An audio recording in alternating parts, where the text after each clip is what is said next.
Well, Clay Zalpardili here, homegrown, and happy to bring you PTV News now.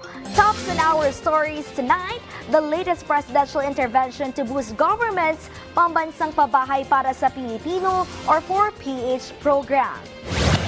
Housing Czar Jose Rizalino Cruz in a presser earlier today said the president has given the green light for proposed sovereign guarantees to be leveraged for developmental loans of the National Housing Authority and Social Housing Financing Corporation to speed up construction of housing projects and fill out the backlog in residential units. Acuzor said the president's approval of this fast-tracking measure could well be a game changer given the challenge government faces to speed up construction pace by broadening financing with government's designation as developer in tandem with the private sector. This measure is in step with the quest of providing decent and affordable shelter or housing to the poor and indigents through a whole-of-government approach.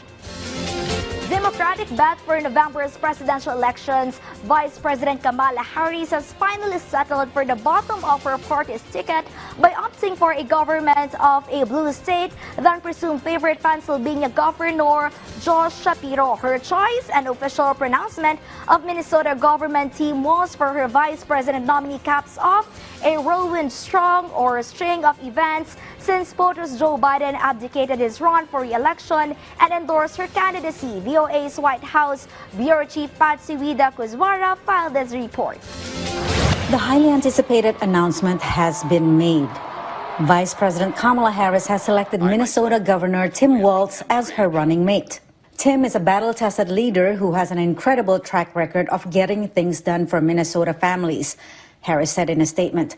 I know that he will bring that same principled leadership to our campaign and to the office of the vice president.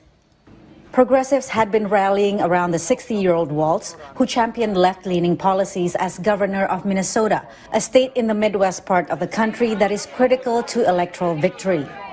The former U.S. Army National Guard member and teacher is seen as appealing to rural white voters. A progressive who's been able to win rural red conservative districts, who's been able to win across Minnesota, even in the non-progressive enclaves, who is somebody who owns a gun and fought and was a combat veteran and is born in Nebraska. And so it's somebody who understands Middle America. In November, Harris and Walz will go against Republican nominee former President Donald Trump and his running mate J.D. Vance. Tim Walz's record is a joke. He's been one of the most far-left radicals in the entire United States government at any level. But I think that what Tim Walz's selection says is that Kamala Harris has bent the knee to the far left of her party, which is what she always does. Even before the Harris campaign formally announced Walz as her pick for vice president, the Trump campaign released a statement calling him a dangerously liberal extremist. Walz recently raised his profile as an effective attack dog against Trump and Vance, calling them weird. He has 3 months to introduce himself to American voters. I don't know too much about him. I'm going to learn about him now that I know what she takes. Harris and Walz will set off on a tour across key battleground states, beginning with Philadelphia, Pennsylvania, Tuesday evening. Patsy Kuzwara, VOA News, Washington.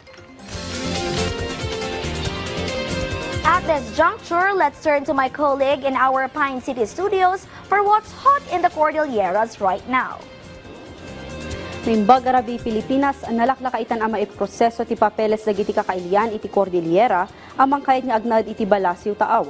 Baban iti nailukat a satellite office ti Commission on Filipinos Overseas iti Bukawkan Road, Baguio City. Nainagunaran ti baro a satellite office ti Commission on Filipino Overseas iti Baguio City. Ti opisina, mang-akomodar kadagiti Pilipino akayat nga agakar ti sabali a pagilian. Iti datos ti Commission, 35% kadagiti immigrants ang nakarehistro iti opisina kat manipod Northern Luzon.